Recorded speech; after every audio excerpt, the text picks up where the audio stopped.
নমস্কার বন্ধুরা, প্রত্যেক দিনের মতন আজকেও একটি নতুন বিজ্ঞপ্তি নিয়ে আপনাদের সামনে চলে আসলাম। যদিও এটি কাজের বিজ্ঞপ্তি না, নর্মালি আমি কাজের বিজ্ঞপ্তি দিয়ে থাকি। এটি হচ্ছে ছুটির দিনও অফিসে আসতে হচ্ছে সরকারি কর্মচারীদের।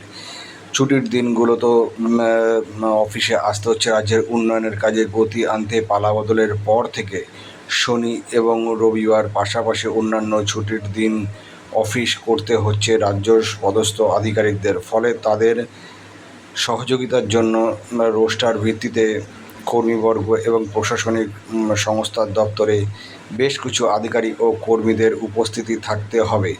এই মর্মে একটি বিজ্ঞপ্তি জারি করা হয়েছে কর্মীবর্গ ও প্রশাসনিক সংস্কারের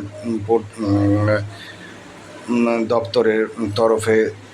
তবে ন্যূনতম যতজন প্রয়োজন ততজনকেই ডাকতে হবে বলে বলা হয়েছে। অফিসে বিজ্ঞপ্তিতে বলা হয়েছে এই সব দিন যারা অফিসে আসেন তাদের যাতে কাজ করতে কোনো রকম সমস্যা না হয়, সেই লক্ষ্যে এই পদক্ষেপ।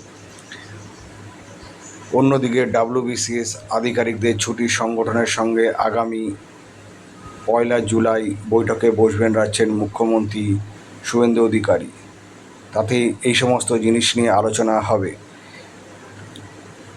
এই বৈঠকে। ওই দিনই নেতাজি ইন্ডোর স্টেডিয়ামে অন্নপূর্ণা যোজনার নয়া উপভোক্তাদের ব্যাংক অ্যাকাউন্টে সরাসরি টাকা পাঠানোও হবে।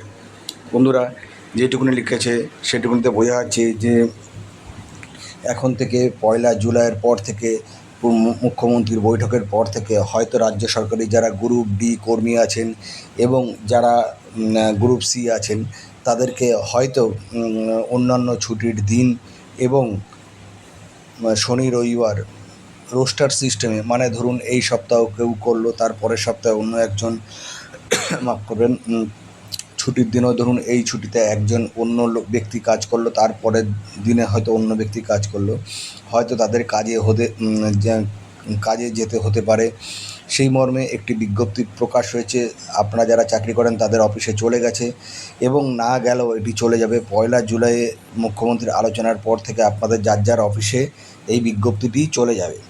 তো এখন থেকে আর শনি রবিবার যারা সরকারি কর্মচারী আছেন, যারা গ্রুপ ডি আছেন, যাদের যে সমস্ত অফিসিয়ালি স্টাফ আছেন, তাদের হয়তো আর শনি রবিতে ছুটি পাবেন না।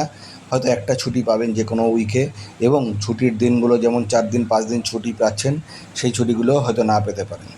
নমস্কার বন্ধুরা, ভালো থাকবেন, সুস্থ থাকবেন।